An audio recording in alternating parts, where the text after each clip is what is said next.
آخر میں اسی کے حوالے سے میں 4 احادیث بیان کروں گا، تھوڑی سی گفتگو کر لوں اس حوالے سے کہ یہاں پر یہ جو ذکر آیا کہ اللہ اور اس کے رسول کی طرف سے اعلان برات ہے، یعنی اب یہ اعلانیہ عہد توڑ دیا گیا، تو سب سے پہلے اللہ تعالیٰ نے خود اس آیت پر عمل کیا جس کا مسلمانوں کو حکم دیا تھا، جس پہ میں نے مسئلہ نمبر 87 ریکارڈ کروایا تھا، اسلامی طرز حکومت کے 3 اصول۔ تو پہلا اصول سورۃ الانفال کی آیت نمبر 58 میں یہی آیا تھا کہ جس کسی قوم کے ساتھ تمہارا عہد ہو تو عہد کو اعلانیہ توڑنا ہے، ون سائیڈڈ نہیں، اعلانیہ توڑنا ہے، بتا دینا کہ اب ہمارا آپ سے عہد نہیں ہے۔ اچھا، دوسرا اس میں اصول بیان ہوا تھا کہ میدان جنگ میں بھی اگر کافر صلح کی آفر کر دے تو جنگ روک کر ان کے ساتھ صلح کر لو۔ اور تیسرا اصول کہ اپنے جو آلات جنگ ہیں ان کو ہمیشہ ہر وقت تیار رکھو اپنے دشمنوں کے خلاف۔ تو اعلانیہ طور پر عہد توڑنے کی یہ پہلی مثال خود اللہ تعالیٰ نے سورۃ التوبہ کے اندر، چونکہ پہلے یہ عہد صلح حدیبیہ کی جو صلح تھی توڑی تھی مشرکین عرب نے، تو اللہ تعالیٰ نے کہا کہ اب تم نے خود چونکہ عہد توڑ دیا، اب ہم اس کو رینیو نہیں کریں گے، تمہارے ساتھ سارے عہد ختم، سوائے ان قبیلوں کے ساتھ جن کے ساتھ دوسرے عہد ہیں لیکن وہ بھی رینیو نہیں ہوں گے۔ وہ ہم نے آیات پڑھ لی، پہلی 6 آیات سورۃ التوبہ کی، ان کی مدت پوری کی جائے گی۔ اب 4 احادیث اینڈ پہ سن لیں، پھر ہماری یہ گفتگو اس حوالے سے مکمل ہو جائے گی۔ پہلی حدیث صحیح بخاری اور مسلم کی متفق علیہ حدیث ہے، انٹرنیشنل نمبر کے مطابق 4656 اور 4657 2 ترک ہیں اکٹھے۔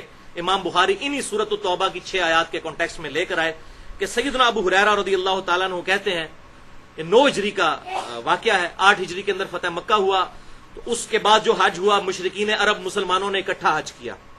9 ہجری میں بھی مشرکین عرب اور مسلمانوں نے اکٹھا حج کیا، وہ اپنے طریقے سے کرتے رہے، مسلمان اپنے طریقے سے۔ سیدنا ابوبکر صدیق رضی اللہ تعالیٰ عنہ کو نبی صلی اللہ علیہ وسلم نے امیر حج بنا کر 9 ہجری میں بھیجا، یہ اس کا ذکر ہے بخاری میں جو سیدنا ابو ہریرہ کر رہے ہیں۔ تو وہ کہتے ہیں کہ ان کو امیر حج بنا کر بھیجا، پیچھے سے یہ سورۃ التوبہ کی یہ 6 آیات نازل ہوئیں، تو پھر مولا علی رضی اللہ تعالیٰ عنہ کو حضور نے بھیجا کہ میرے بہاف پر جا کر تم نے حج اکبر والے دن یعنی یوم النحر 10 ذوالحجہ کو ان آیات کو وہاں پر تلاوت کرنا ہے، چونکہ آپ صلی اللہ علیہ وسلم کے قریبی رشتہ دار تھے اور عرب کے اندر یہ کلچر تھا کہ قریبی رشتہ دار ہی سب سے زیادہ اہل ہے کہ وہ اس کے بہاف کے اوپر اناؤنسمنٹ کرے، لہذا سیدنا علی رضی اللہ تعالیٰ نے یہ سورۃ التوبہ کی آیات تلاوت کی۔ آپ دیکھیں کتنی ذلت اٹھانی پڑی ان مشرکین کو، ان کے سامنے ان کو کہا جا رہا ہے کہ 4 مہینے کا ٹائم ہے، یا تو اسلام قبول کرو، ادروائز جہاں پائے جاؤ گے قتل کیے جاؤ گے، اور مسلمانوں ان کی ایسی کی تیسی پھیر کے رکھ دو، 4 مہینے تک ان کو مہلت ہے۔ کتنی ذلت۔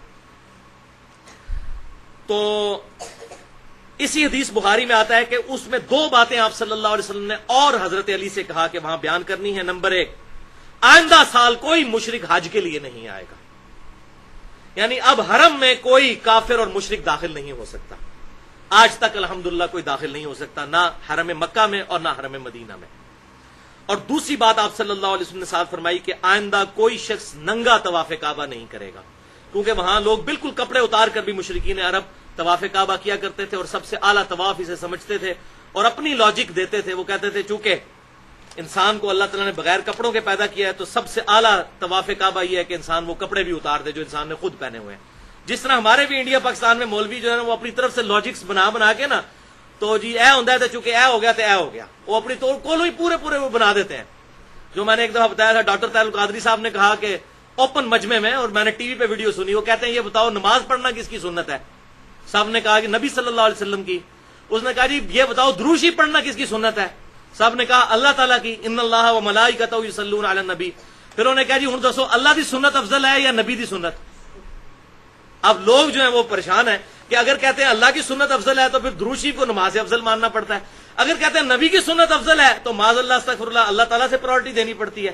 تو لوگ بول ہی نہیں رہے بےچارے، تو پھر وہ کیا کہتا ہے بولو میں بیٹھے ہیں نا تھے، یعنی میں دوزخ ہی جانا تھے تھوڑے حصے تے میں دوزخ کھٹنے سے بیٹھے ہیں نا، یہی مطلب ہوا نا اس کا۔ تو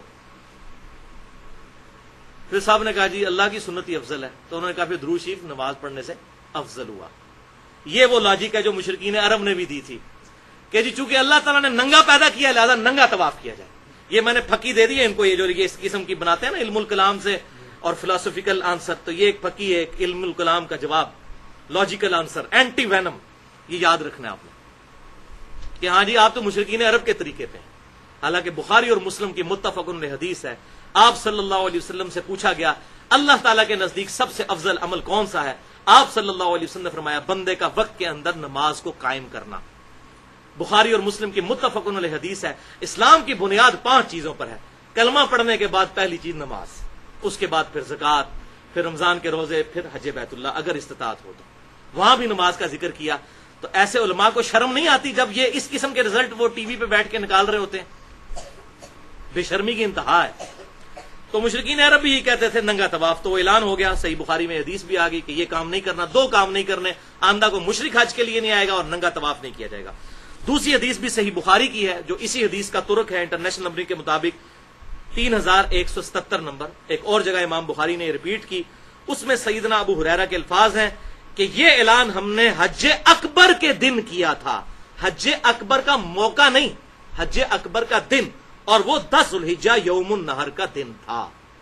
وہ جو قرآن میں آیا یوم الحج الاکبر. اور سیدنا ابو ہریرہ کہتے ہیں کہ اس کو حج اکبر اس لیے کہا گیا کہ لوگ عمرے کو حج اصغر کہنا شروع ہو گئے تھے. اب آپ کو پتا چلا کہ حج اکبر کا مطلب جمعے کے دن حج آنا نہیں ہے. حج اکبر کہتے ہیں اس حج کو جو مسلمان پر فرض ہے،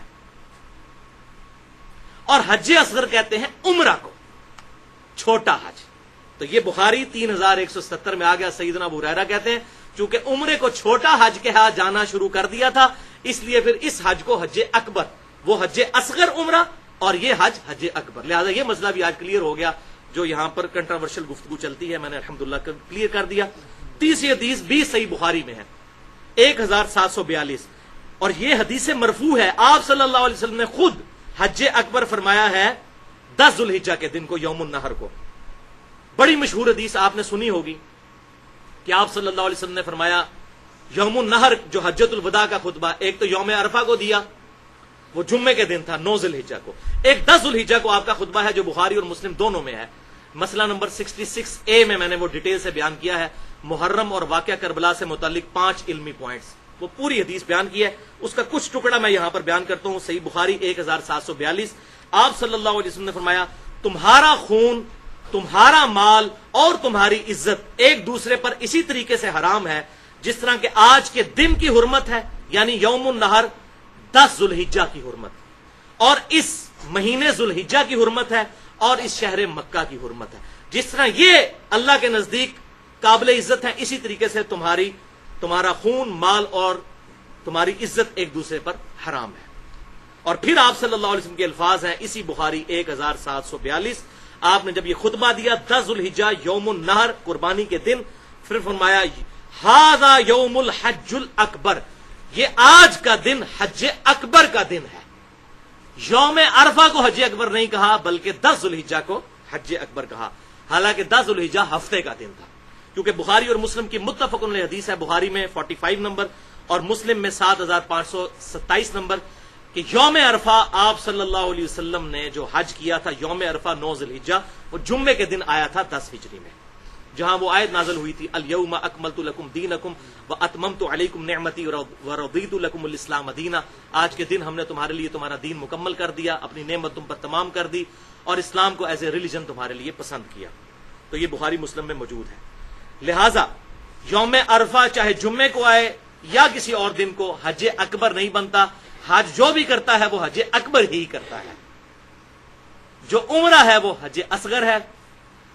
ویسے بھی یوم عرفہ والے دن اگر جمعہ آ بھی جائے تو جمعہ پڑھا تو کوئی نہیں جاتا، ظہرین ہی پڑھی جاتی ہے. میدان عرفات کے اندر جمعہ تو کوئی نہیں ہے. جمعہ آ بھی جائے، آپ صلی اللہ علیہ وسلم کا بھی جمعہ آیا تھا لیکن آپ نے ظہر اور عصر جمع کی تھی. جمعہ پڑھنا کوئی نہیں، اور پھر بھی کہنا کہ جی وہ جمعے کا حج اکبر ہو گیا، وہ تو ہے ہی ظہر کی نماز. حج اکبر کہتے ہیں حج کو، اور حج اصغر کہتے ہیں عمرے کو. حج اکبر بڑا حج اور عمرے کو کہتے ہیں چھوٹا حج. الحمدللہ. اب اس کے ثبوت میں وہ چوتھی اور آخری حدیث بخاری اور مسلم کی متفق علیہ حدیث ہے.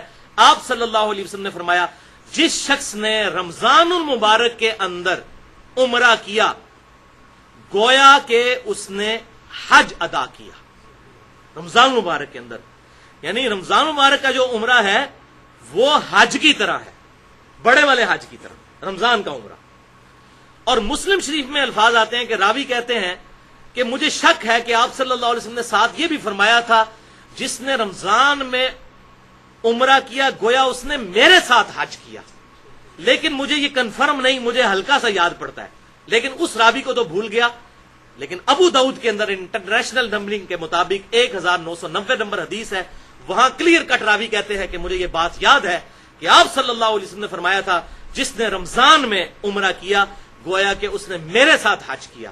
لہذا جو صحیح مسلم کے اندر اس راوی کو شک تھا وہ اس کا شک نہیں، بالکل کنفرمیشن ہو گئی سنن نبی داؤد کے اندر۔ بہرحال یہ بات تو ایگریڈ اپان، متفق علیہ ہو گئی کہ رمضان مبارک کے اندر عمرہ کرنا حج کرنے کے برابر ہے۔ رمضان کے اندر عمرہ حج اصغر بھی جو ہے وہ حج اکبر کے برابر الحمدللہ ہو جائے گا۔ اللہ تعالیٰ کی طرف سے یہ خاص انعام ہے۔ حج کے حوالے سے میری 200 منٹ کی گفتگو ہے، مسئلہ نمبر 54A اور 54B، حج اور عمرہ کے صحیح احکام و مسائل، اور اسی کی پھر ایکسٹینشن ہے مسئلہ نمبر 54C اور 54D، وہ بھی 200 منٹ کی گفتگو ہے۔ قبر رسول صلی اللہ علیہ وسلم کی حاضری سے متعلق فرقہ وارانہ نظریات کا تحقیقی جائزہ۔ اللہ تعالیٰ سے دعا ہے جو حق بات میں نے کہی ہمارے دلوں میں راسخ فرمائے، اگر جذبات میں میرے منہ سے کوئی غلط بات نکل گئی تو اللہ تعالیٰ ہمارے دلوں سے محو کر دے، ہمیں کتاب و سنت کی تعلیمات پر عمل کر کے دوسرے بھائیوں تک پہنچانے کی توفیق عطا فرمائے۔ سبحانک اللہم و بحمدک، اشہد ان لا الہ الا انت، استغفرک و اتوب الیک، وما علینا الا البلاغ المبین۔